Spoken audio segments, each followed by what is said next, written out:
Alors, donc j'ai déjà abordé euh, les, les techniques des séances de délivrance en vous présentant les techniques du magnétisme animal, puisque je vous ai dit que les séances de délivrance, l'hypnose et le magnétisme animal, c'est la même chose.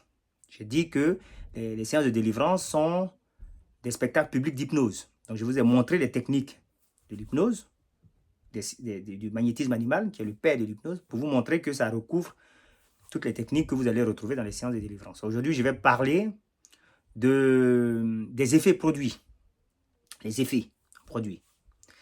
Donc, les commissaires dont je vous ai parlé, les commissaires de 1784, les Lavoisier, les Bailly, quand ils sont allés dans le cabinet de Delon, le médecin disciple de Mesmer, ils ont vu plusieurs effets. Par exemple, ils ont vu l'effet qu'on appelle la crise, c'est-à-dire la transe, les gens qui tombent et qui se roulent au sol comme s'ils étaient électrocutés là. Donc ça, c'est la crise, c'est l'effet le plus spectaculaire. Je vous ai dit qu'il y avait une salle des convulsions, l'enfer à convulsions, la salle matelassée où on mettait ceux qui étaient trop agités, qui avaient trop de fluide en eux. Aujourd'hui, on dirait qu'ils sont trop imbus de l'onction, qui ont trop d'onction. Il y a aussi des effets beaucoup moins spectaculaires, tels que des rires immodérés, tels que des cris, tels que des sensations de chaleur. Ça, c'est un peu les effets que les... c'est pas tout, hein. Il y a plusieurs effets, mais je vais aller aux effets les plus essentiels parce que sinon on n'a pas fini. Et plus tard, lorsqu'on a commencé à pratiquer, analyser et étudier le magnétisme animal, on a découvert, comme je vous ai dit, hein, Puységur, il a découvert le somnambulisme artificiel ou hypnotique. Mais avant même de développer le somnambulisme artificiel ou hypnotique, je vais parler d'un autre effet, c'est la catalepsie. La catalepsie, c'est la personne qui devient, hein, le sujet devient raide, comme un morceau de bois. On le place, la tête sur une chaise, les pieds sur une autre, puis on peut s'arrêter dessus. Voilà, ça c'est la catalepsie. La personne devient raide. D'ailleurs, vous le voyez hein, dans les spectacles des hypnotiseurs modernes, ils pratiquent, ils provoquent la catalepsie. Voilà. Et il y a la léthargie aussi. La léthargie, c'est la mort apparente. Vous avez l'impression que la personne ne respire plus. Le pouls est quasiment insensible, imperceptible. Il y a malheureusement par le passé des gens qui ont été enterrés alors qu'ils étaient en état de léthargie, on pensait qu'ils étaient décédés. Voilà, ça c'est la léthargie. La léthargie. Et la léthargie, la catalepsie, ce sont des effets qui ont été abondamment étudiés, par exemple par Charcot, à la Salpêtrière. C'est un hôpital dans la région parisienne. Voilà. À cette époque-là, il avait étudié ça. Lorsque la personne est dans l'état de somnambulisme artificiel, hein, le somnambulisme provoqué par, vous vous souvenez, le conte de Puységur sur Victor, son paysan, c'est-à-dire dans ce sommeil hypnotique, c'est l'occasion, par exemple, pour le psychologue, un psychologue tel que Bernheim, par exemple, de l'école de Nancy, de tenter de guérir la personne. Donc, dans cet état-là, le pasteur peut effectivement tenter de guérir et il peut obtenir des résultats. En tout cas, le psychologue Bernheim, il dit qu'il a obtenu des résultats. Beaucoup, beaucoup de résultats positifs. Il a soigné des gens. Donc, c'est tout à fait possible. Donc, c'est pendant cet état-là. Et d'ailleurs, Bernheim dit que la personne n'a pas vraiment besoin d'être endormie, en fait. Il faut juste que la personne se retrouve dans un état où elle peut être influencée, c'est-à-dire où son esprit objectif, ça c'est moi maintenant qui m'exprime, où son esprit objectif n'est pas trop en alerte. Voilà. Sinon, il a tendance à s'opposer aux idées auxquelles il ne croit pas vraiment. Dans cet état de somnambulisme artificiel, on peut donner au sujet des hallucinations. Une hallucination, c'est faire voir, faire sentir, bref, c'est créer dans l'esprit du sujet des choses qui n'existent pas. Voilà. Vous dites à la personne, par exemple, qu'il fait froid et la personne commence à grelotter. Vous dites à la personne que elle est poursuivie par un lion. Vous allez voir la personne dans tous ses états, en train d'essayer de s'échapper. Vous dites à la personne qu'il fait extrêmement chaud, la personne va se mettre à transpirer. Ça, c'est des hallucinations. C'est des hallucinations. Vous dites à la personne qu'elle est Alexandre le Grand ou Napoléon, et la personne commence à prendre la statue, la pose, le phrasé et tout, toute la personnalité de la personne que vous indiquez.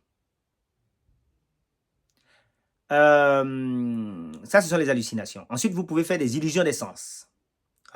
J'expliquerai plus tard les hallucinations de façon plus précise. C'est une projection des pensées de la personne à l'extérieur. C'est une objectivation des pensées de la personne. Alors, les illusions des sens.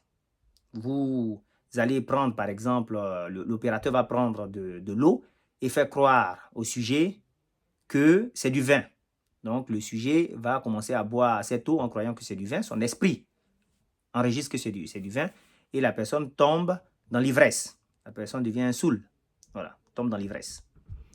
Vous donnez, l'opérateur donne du sel en faisant croire que c'est du sucre et la personne va déguster le sel comme si c'était du sucre. Ça, c'est les illusions des sens. On peut faire des suggestions. Donc, il y a un occultiste qui disait, je crois que c'est Papus qui disait que, le docteur Dankos, qui disait que la suggestion, c'est la création d'une idée vivante. Et c'est une très bonne définition, qui agit, une idée vivante qui agit en mode impulsif sur le cerveau. C'est une très bonne définition parce que l'idée, quand on regarde toutes les expérimentations faites par les psychologues, on voit que l'idée qu'on met dans l'esprit de la personne est comme un être spirituel qui agit selon l'objectif que cette idée, selon l'objectif pour lequel cette idée a été mise dans le cerveau. Donc, c'est quelque chose qui agit indépendamment de la volonté de la personne. La personne doit souvent résister pour ne pas que l'idée se réalise. Donc, dans les suggestions, on a plusieurs types de suggestions. La suggestion, par exemple, rétro-hypnotique. La suggestion rétro-hypnotique, ça consiste à mettre dans l'esprit de la personne de faux souvenirs. Donc, par exemple, une expérience qui a été faite par, je crois, Bernheim, consiste à mettre un faux témoignage dans l'esprit de la personne. Évidemment, la personne au début résiste, mais avec l'autorité de l'opérateur, la personne finit par céder.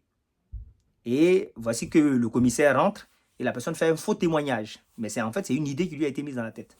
Alors, le commissaire était un faux commissaire. C'était le médecin qui faisait une expérience. On peut faire des suggestions post-hypnotiques. C'est-à-dire que là, on va demander à la personne de réaliser des actions après le réveil. Mais plus tard, dans le futur, là, on ne modifie pas le passé, on ne modifie pas la mémoire de la personne. On lui donne un ordre à exécuter plus tard. Donc, par exemple, on va dire à la personne, vous devez vous lever demain à 5 h du matin. La personne va se réveiller à 5 h du matin.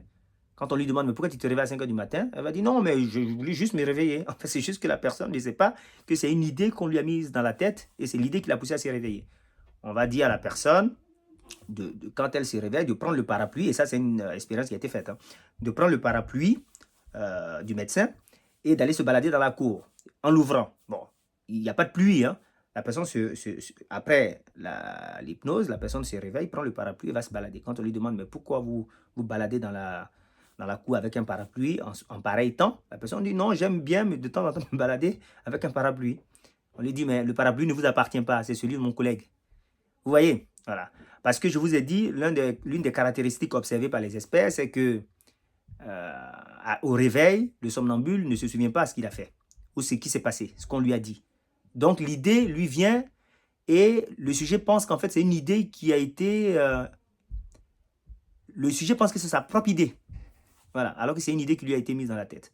Donc, suggestion rétro-hypnotique, suggestion post-hypnotique, et puis suggestion hypnotique, c'est-à-dire pendant le sommeil, on peut aussi lui faire des suggestions. On peut lui dire, par exemple, et c'est à ce moment-là que un psychologue tel que Bernheim, c'est pendant ce sommeil-là que Bernheim essaie de guérir. Voilà, ça c'est la suggestion hypnotique. C'est pendant ce moment aussi que le pasteur peut guérir, en disant à la personne qui a par exemple un problème mal au bras, par exemple, que maintenant le mal est terminé et que le mal a disparu. Voilà. Et là, il parle directement avec le subconscient. Et là, il a des chances, comme le disait le pharmacien Émile Coué, il a des chances de guérir la personne. Puisque, dit Émile Coué, le subconscient, l'imagination de l'homme, est tel que si on lui fait croire que quelque chose est vrai, même si la chose n'est pas encore vraie, la chose finit par devenir vraie. Voilà. Donc, c'est pendant cette phase-là aussi qu'on peut guérir. Alors, Donc, je vais m'arrêter là. Mais ce n'est pas tout, hein, parce que les magnétiseurs racontent beaucoup de choses. Mais là, je vous ai donné déjà des effets qui ont été étudiés par les psychologues, par les savants de l'époque. C'était pas, on ne les appelait pas encore psychologues, mais par les savants de l'époque. Voilà.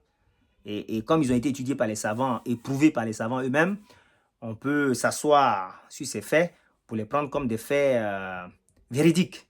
Voilà. Mais les magnétiseurs racontent des choses encore plus extraordinaires. Je vous ai parlé de lecture de pensée, je vous ai parlé de vision à distance. Voilà. Donc, mais le plus important, c'est que quand vous allez retrouver ces effets pendant votre séance de délivrance, vous les reconnaîtrez. J'ai parlé d'hallucination. Par exemple, si l'opérateur dit au sujet que c'est un ministre de Satan et qu'il a fait des sabbats, c'est-à-dire des réunions de sorcières, tout ça, c'est des suggestions. La personne va se voir en présence de Satan, qui n'existe pas évidemment, mais son imagination va créer toute la scène. Et la personne va commencer à vous faire des révélations extraordinaires. Vous serez ébahi, étonné. Alors qu'en fait, c'est juste que la personne est en train de mettre c'est juste que l'opérateur est en train de mettre les idées dans l'esprit de la personne. Voilà. Il est en train de créer des hallucinations au sujet. Et le sujet va vous faire des descriptions extraordinaires. Vous serez étonné. Donc, la prochaine fois, quand vous irez en séance de délivrance, vous devez vous souvenir que c'est du spectacle, d'hypnose. Voilà. Et donc, vous devez vous souvenir des hallucinations, des illusions des sens, de la suggestion rétro-hypnotique, post-hypnotique et tout ça. Donc, vous imaginez si on peut mettre des idées dans la tête de quelqu'un à travers les suggestions, il faut être très méfiant quand on se soumet à ce genre de choses. C'est pour cela que plus tard, les magnétiseurs, ils ne faisaient plus vraiment, certains magnétiseurs ne faisaient plus vraiment de spectacles publics, ou de guérison publique. Ils faisaient des guérisons avec un témoin, un parent ou autre. Parce qu'il y a eu beaucoup d'abus. Voilà. Je vous raconterai des histoires où des gens ont abusé de l'état hypnotique pour faire des choses.